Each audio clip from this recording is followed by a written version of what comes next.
My man, I did not mean to do you dirty like that. It absolutely does have that knife.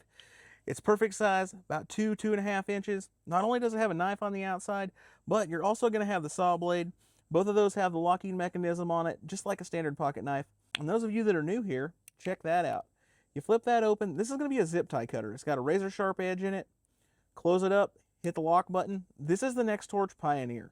You probably think this is a huge multi-tool with a big pair of pliers. That, indeed, it is not. It's got that serrated set of scissors on the inside. These are sharp. You can do thin metal, plastic, small pieces of wood, whatever it may be.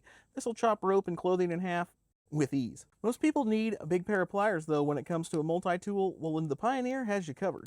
You have that heavy-duty set of needle nose pliers with the interchangeable carbide inserts. Also on the outside, you're going to have that flathead screwdriver and the gut hook. Comes with the metric ruler and the belt clip for everyday carry.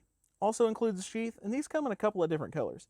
If you want to pick up the NEXTORCH Pioneer, they have some sweet deals running on them right now. I'm going to leave an orange shopping cart for you at the bottom of the screen. That way you can pick one up.